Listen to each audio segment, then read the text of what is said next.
Ok. Buenos días, estimados colegas. Feliz Día de la Madre para quienes son madres. El día de hoy vamos a hablar sobre los defectos de los carbohidratos.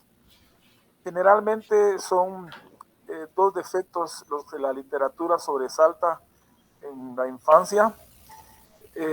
Los otros defectos son más complejos y son muy difíciles de diagnosticar.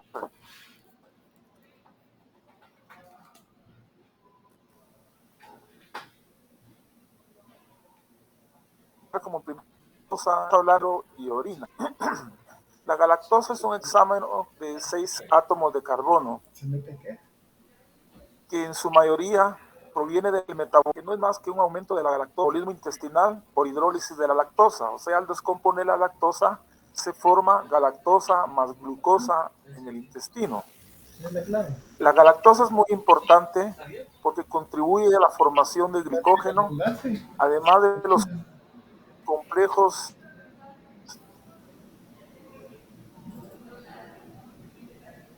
de glicolípidos y muy importantes porque, por ejemplo, uno de los complejos de glicoproteínas va a formar la galactoceramida, que es el mayor componente de las vainas de mielina en el sistema nervioso central.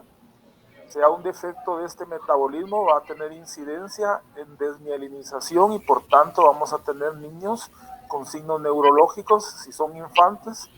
Vamos a iniciar a verlos con un poco de disartria, ataxias, hasta que según el grado de desmielinización que vaya, pues pueden quedar postrados, similar a un niño como la enfermedad del aceite de Lorenzo. La vía metabólica de la galactosa Tenemos un caso especial ahorita. se realiza por la vía bioquímica conocida como la vía No le Eloy. vamos a dar. Bueno.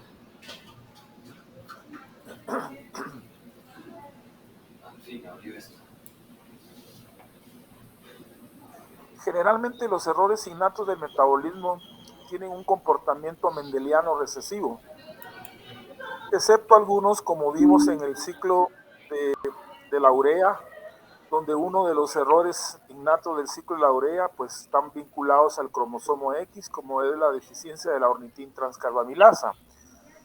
Pero en este caso, la galactosemia tiene un comportamiento autosómico recesivo, en donde una madre portadora, es necesario que exista una madre portadora y un padre portador, para que los riesgos sean de que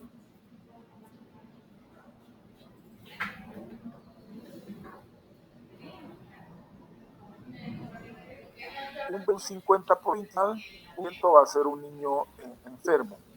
Siempre es bueno tener presente esto porque cuando uno les transmite la información a los padres de cómo se originan estas enfermedades, pues es necesario diagramarla o enseñársela, ilustrarla para que ellos vayan comprendiendo. Existen 3 tipos de galactosemia generalmente redactados en la literatura. Recientemente se documentó un tipo 4 en el Japón, pero todavía no se ha escrito en los libros de texto, dado que todavía va en análisis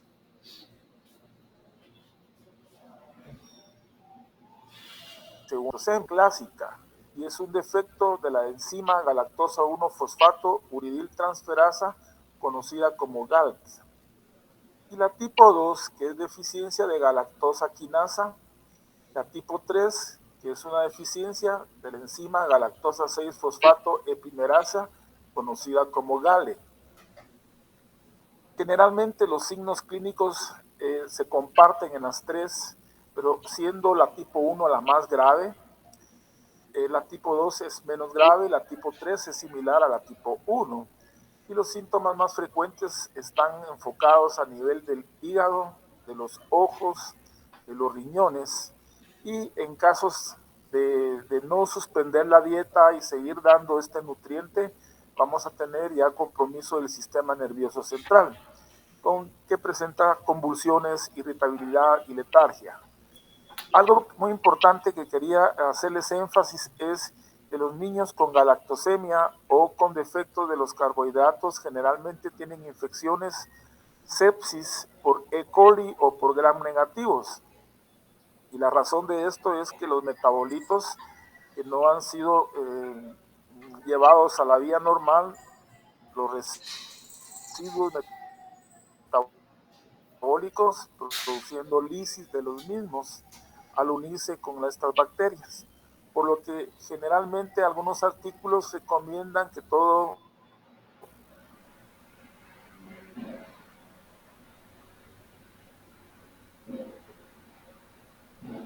especial de una galactosemia. En esta diapositiva podemos ver que el primer paso de la alfa o la D-galactosa externa a través de la enzima galactoquinasa va a convertirse en galactosa 1-fosfato. La importancia de esta primera reacción es, como ustedes pueden ver, hay una pérdida de fosfato, de fósforo, el ATP se reduce a ADP, o sea, hay pérdida de hidratación de galactosa porque hay defecto de esta enzima, vamos a estar perdiendo fósforo, por lo que generalmente estos niños pueden presentar hipofosfatemia. El segundo paso es que la enzima GALT, la uridiltransferasa, hace que la galactosa 1-fosfato pase a uridin-fosfato galactosa. Y aquí ven ustedes el otro paso. Pero lo más importante es que vean ustedes la importancia de la enzima GALT, o sea, la galactosa 1-fosfato uridiltransferasa, porque al llevar a 1-fosfato glucosa va a introducirse a la glicólisis o gluconeogénesis para el almacenamiento o para la producción de energía. Y otra de las vías es, al formarse la uridin-fosfato galactosa o glucosa, va a ir a formar parte de los glicoconjugados o la galactosilación, o sea, para formar parte de estos compuestos que son importantes en la vaina de mielina del sistema nervioso central y también para las componentes de las membranas celulares. En esta diapositiva podemos ver lo que yo quería que pudiéramos ver. Es sencillo, que según el grupo étnico, según la región, así va a ser las variantes o mutaciones que se produzcan en el gen que codifica la enzima GALT. Por ser la galactosemia tipo 1 o clásica, el gen se ubica en el cromosoma número 9 en su brazo pequeño y está compuesto de 11 exons, o sea, 11 partes que son las que codifican o las que transmiten la información. ¿Cómo podemos utilizar nosotros esta información desde el punto de vista clínico, aprovecharla? Pues sencillamente, si nos reportan que nuestro niño aquí en Guatemala tiene una variante donde hay un cambio de lisina por arginina, vemos entonces que esto es una prevalencia en Alemania, en Austria. Nosotros buscaríamos artículos que se han producido en estos países, estos niños, el tratamiento que le han dado con esta variante y aplicarla nosotros a nuestro niño. Esa es la importancia de tener el test genético. Cada tipo de mutación distinta proviene. Por ejemplo, es una variante donde la recién descubrimiento de la galactosa mutasa está en el cromosoma número 2, en el brazo pequeño, en la banda 2, subbanda 2, donde se ha informado en Japón estas variantes que produce galactosemia, que algunos piensan que es igual a las otras variantes benignas de galactosemia, como la Duarte 1, Duarte 2, Los Ángeles, The Black, que son variantes que no se les ha dado mucha importancia y no se les da tratamiento generalmente, porque se ha visto que los niños pues no tienen mayor incidencia, aunque algunos artículos reportan que en Duarte 2 han visto un poco de efecto de atención o aprendizaje en los niños. Generalmente yo aconsejo Y recuerdo que cuando estudiamos bioquímica en segundo año, yo lo que primero hacía era aprenderme de memoria el diagrama de las reacciones bioquímicas, y ya cuando leía su contenido, pues me era fácil absorberlo. Y pueden ver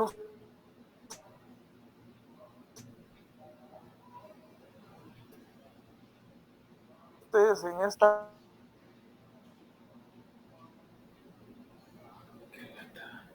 activa galactosemia clásica, pero ven ustedes, si hay un defecto acá, se va a acumular galactosa y vamos a estar perdiendo ATP, fosfato.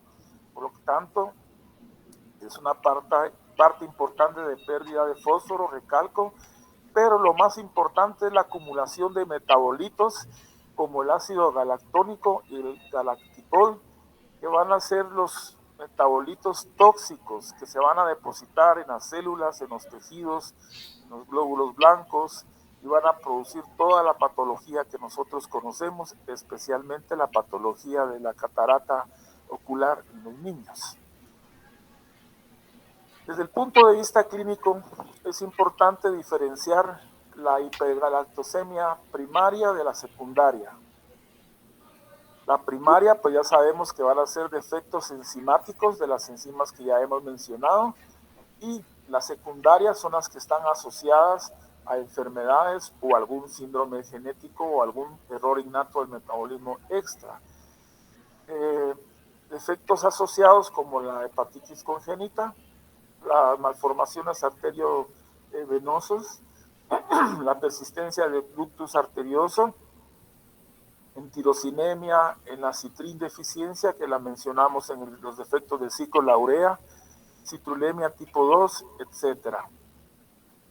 ¿Cuál es la presentación clínica más frecuente dependiendo de la edad?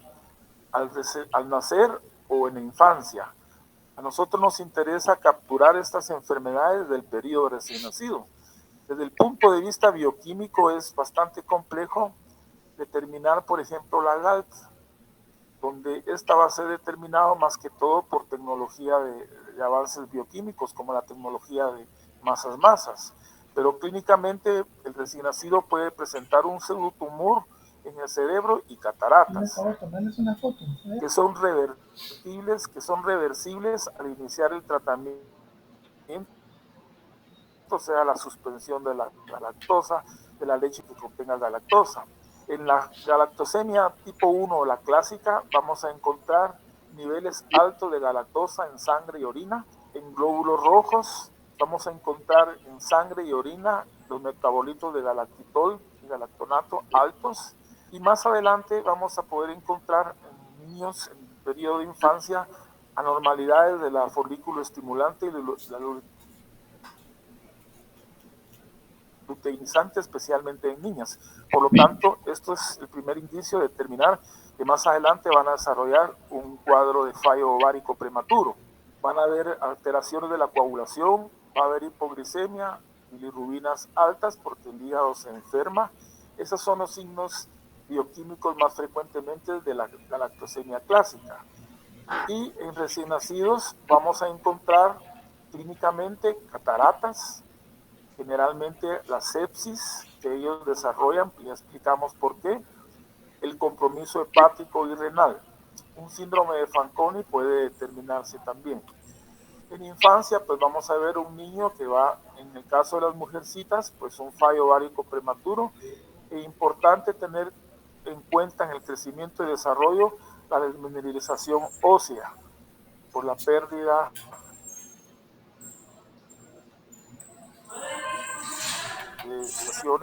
de la hormona paratiroidea en una galactosemia.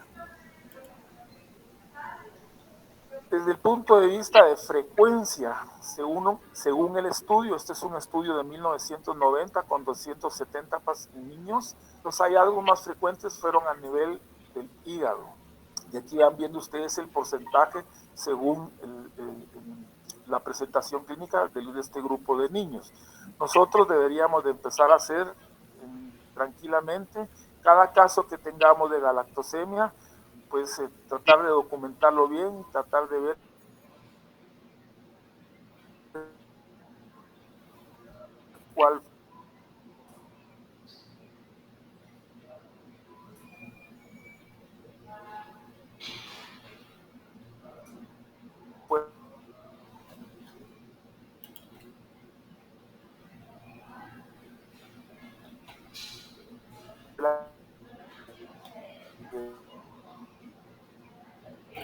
la región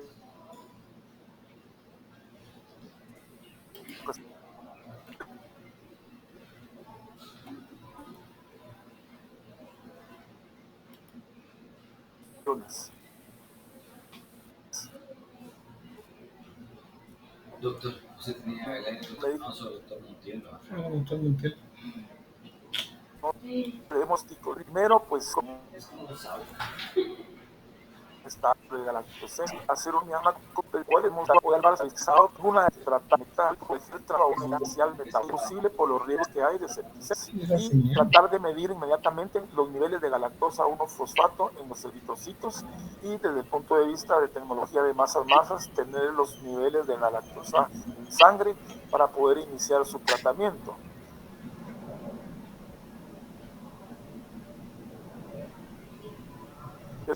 Que son ellos los que van a darle seguimiento a este caso en la unidad de metabólica o en la unidad de crecimiento y desarrollo con el programa de metabolismo para ver su dieta y constantemente, por lo menos cada 2 meses, 3 meses, medir cómo están los niveles de glucosa en sangre y dependiendo de eso, pues ir adecuando el aspecto nutricional.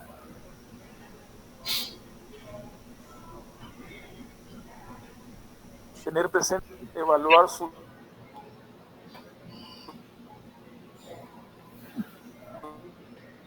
Aquí se va la señal. Mierda, el internet de aquí a los para ver ningún problema o ganancia. La galactosemia a nivel de recién nacidos, si no hemos detectado y estamos dándole su lactancia materna, va a desarrollar en pocos días el problema, primero la opacidad de los ojos, como que tuviera aceite, se va opacando hasta desarrollar unas cataratas. Por eso cuando se sospeche de esto es importante hacerle su evaluación oftalmológica, inicialmente por el médico neonatólogo o el médico pediatra y pedir la consulta con el médico oftalmólogo. Cuando nosotros estamos sospechando de una galactosemia, de un error innato de metabolismo, si vamos y tenemos la posibilidad de hacer test genético, pidamos un panel metabólico y un panel de hepatotoxicidad neonatal para que dentro del diagnóstico diferencial en el laboratorio nos estudien estas enzimas como la aldolasa B, que es el gen que está defectuoso en la intolerancia a la fructosa, la intolerancia a la fructosa de tipo hereditario, que es el otro error innato de los carbohidratos que vamos a revisar. Y luego estos otros genes están relacionados con síndromes genéticos como el Alagille síndrome, donde hay compromiso pulmonar, renal, cardíaco, y Niemann-Pick disease tipo C, a deficiencia de citrin, que es un error innato de los defectos de la ciclolaurea. Entonces nosotros pedimos un panel de hepatotoxicidad y de un panel metabólico. ¿Cuál es la importancia de ver estas mutaciones en las variantes de la galactosemia tipo 1? Como bien dije, lo más importante es ver si este tipo de mutación que está presentando nuestro niño, en qué región del mundo hay, y revisar los artículos que están sobre esto, para ver el tratamiento y la evolución y la experiencia que tienen sobre este tipo de mutación. Y aquí para mencionarles que la galactosemia variante tipo Duarte 2 es la más común defecto bioquímico, podríamos decir de tipo benigno, donde generalmente no dejamos tratamiento, pero sí seguimiento al niño, porque como les digo, hay algunos artículos que indican que cuando llegan los niños a la edad escolar tienen problemas de aprendizaje. No están todavía a ciencia cierta si es derivado del tipo de galactosemia o por otra situación, que probablemente en los periodos de recién nacido se dio lactancia materna en abundancia y pudo haber algún problema. Sin embargo, los niños que yo he visto con esta variante han cursado como niños de crecimiento y desarrollo normal. Aquí a la par. ¿Cuál es el tratamiento? El tratamiento es muy sencillo de la galactosemia. Generalmente sacar la leche, la lactancia materna y todas las leches que están en el mercado y buscar su leche especial. Creo que ha habido un caso reciente de galactosemia en recién nacidos y ya lograron gestionar el tipo de leche que tenga fuera galactosa o mínimas cantidades de galactosa. Inicialmente se recomienda las fórmulas semejantes a Isomil o Prosobe, pero generalmente tenemos que hablar con nuestro gastroenterólogo o nutriólogo para sean ellos los encargados de formular fórmulas alimenticias como esta fórmula Neocate u otro tipo de fórmulas donde vaya la galactosa lo mínimo posible como Nutramigen y el Pregestimil. No estoy seguro si en Guatemala tengamos en el mercado libre este tipo de leches, generalmente de Tapachula, México, es donde la hemos conseguido. Y así vamos viendo los diferentes pasos según lo que el niño haya tenido de su periodo recién nacido para darle seguimiento, como mencioné anteriormente, a su función hepática, a su crecimiento y desarrollo, sobre todo de tipo neurológico. Bueno, esta no vamos a discutirla mucho. Este sí es muy importante, porque tenemos que revisar, como este niño, si lo logramos estabilizar, dar su lactancia apropiada, fuera de galactosa, con sus nutrientes apropiados, pues este niño puede tener, como cualquier otro niño, problemas de enfermedades y darle medicamentos. Y hay que ver qué tipo de medicamentos son los que llevan galactosa. Entonces, hay una página en Estados Unidos, esta que es la sección de información clínica sobre los medicamentos que llevan galactosa. Nosotros debemos de revisar constantemente para ver qué antibiótico, qué antihistamínico, qué antipirético, qué vitaminas dentro de los vehículos tienen galactosa. Entonces, para estar listos.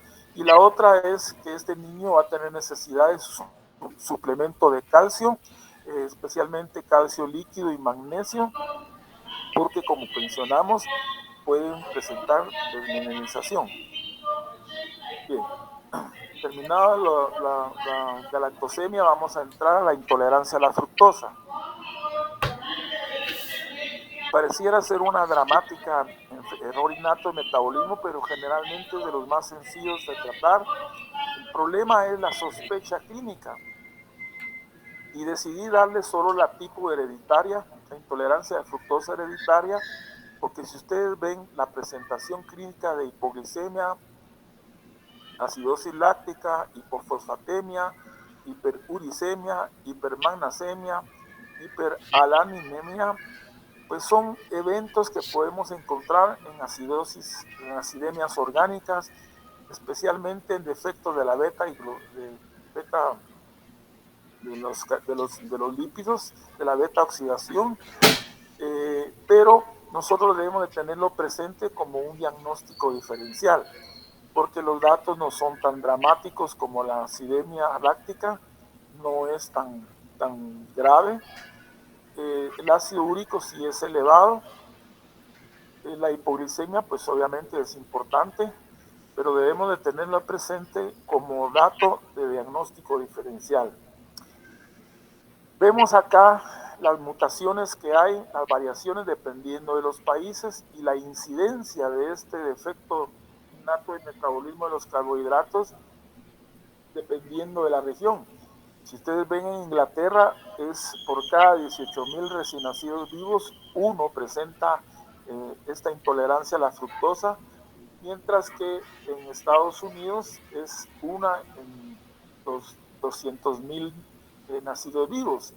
Nosotros no podemos hacer esa sospecha clínica primero porque piensen ustedes cuántas veces hemos dado un diagnóstico de intolerancia a la fructosa.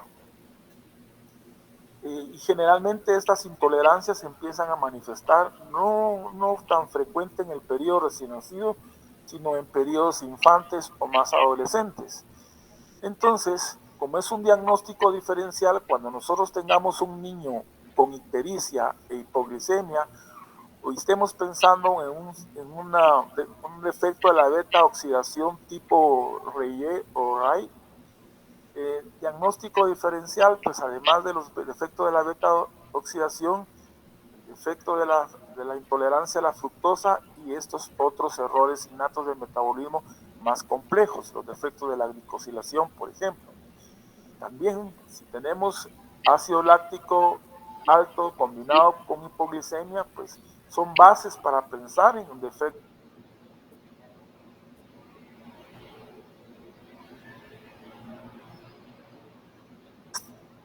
metabólico. Entonces, en nuestro test, por eso es importante hacer una historia, un resumen de la bien, defectos y diagnóstico diferencial para que en el laboratorio se concreten no solo a un análisis de, por ejemplo, de efectos de la beta oxidación, sino dependiendo de las acilcarnitinas, dependiendo de la medición de aminoácidos, podamos ver si es una acidemia orgánica derivada de efectos de los aminoácidos de rama, como son la valina, leucina e isoleucina, que lo hemos visto en la enfermedad de Harare de Maple, por ejemplo.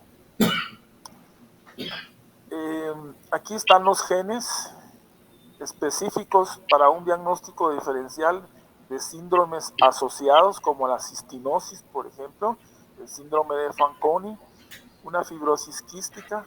Pues uno pide paneles de metabólicos en niños que tienen una presentación de estos errores innatos de metabolismo de compromiso renal.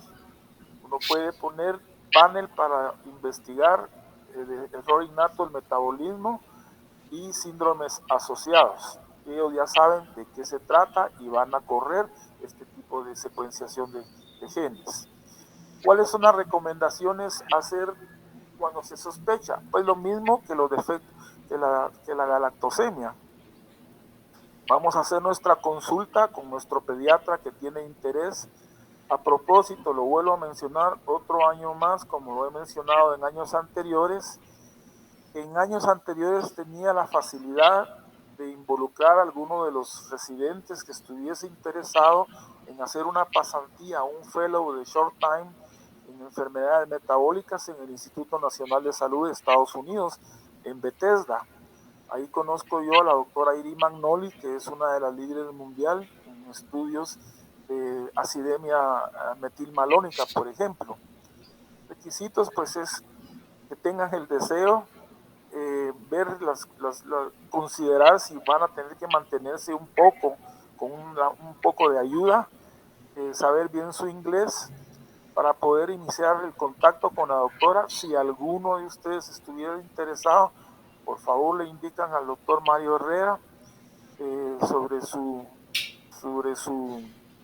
interés. Entonces yo empezaría a gestionar, porque es importante.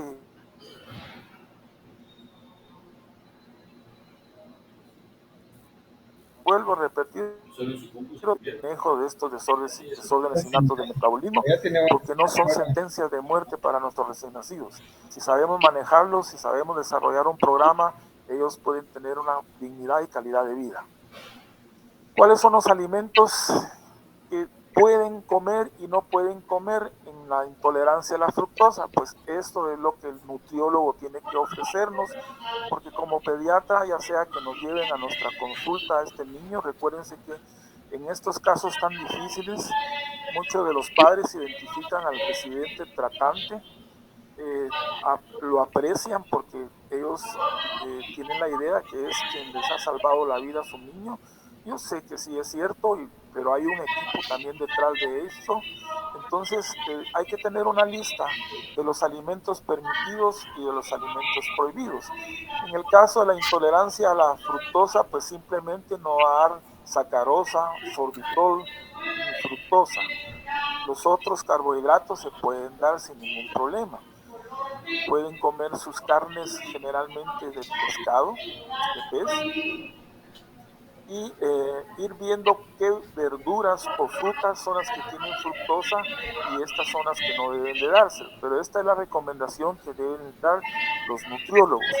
Entonces uno lo que tiene que hacer es tener su tabla en la consulta o en su libretita, tener una tabla sobre los alimentos, no solo para intolerancia de fructosa, sino para otros errores innatos del metabolismo.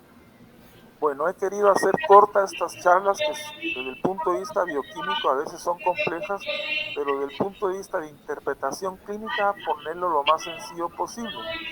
Y obviamente, pues quien nos da el diagnóstico es primero la sospecha clínica de un error innato de metabolismo.